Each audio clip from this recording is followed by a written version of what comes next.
Back to the Normal Groove, published on December 7th, 2016.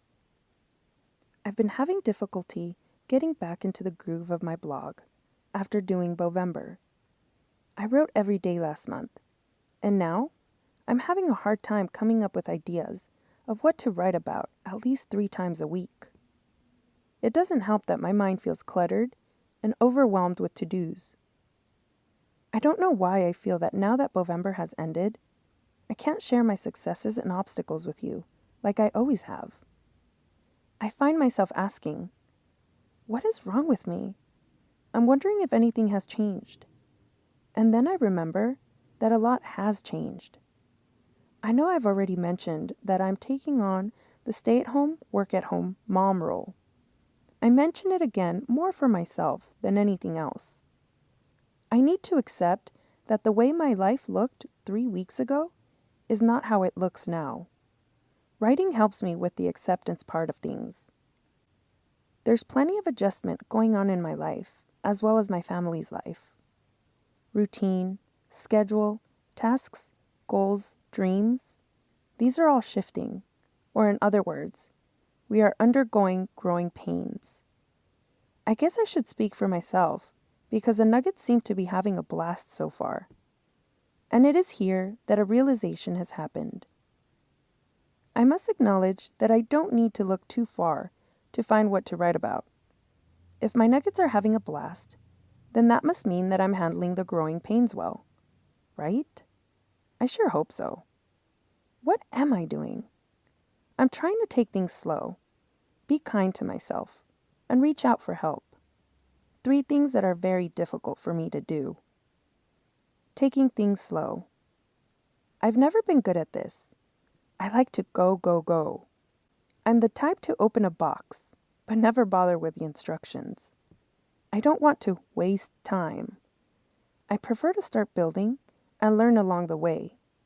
Yes, I'm laughing at myself because it takes longer to learn how to build without knowing what I'm doing.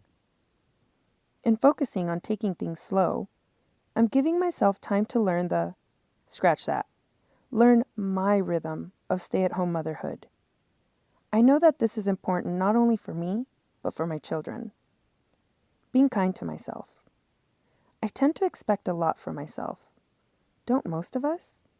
I'm cognizant that this isn't a bad thing, but in this case, it wouldn't be healthy for me to think that I must have it all figured out.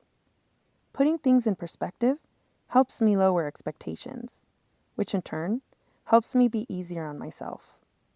I am dealing with 2 ever-changing and fully functioning human beings. Thank God.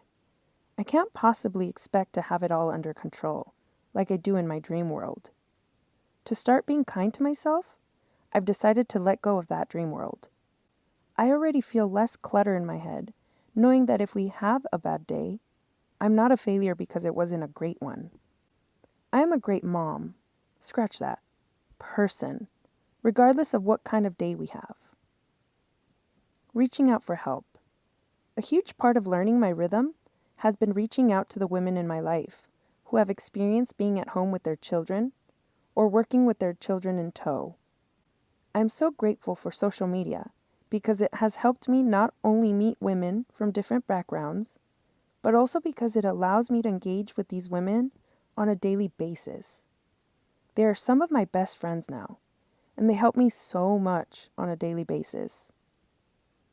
I know that I've written about this before, and have even had guest writers write about this, but the more we can share about what helps us better navigate life, the happier we can learn to be.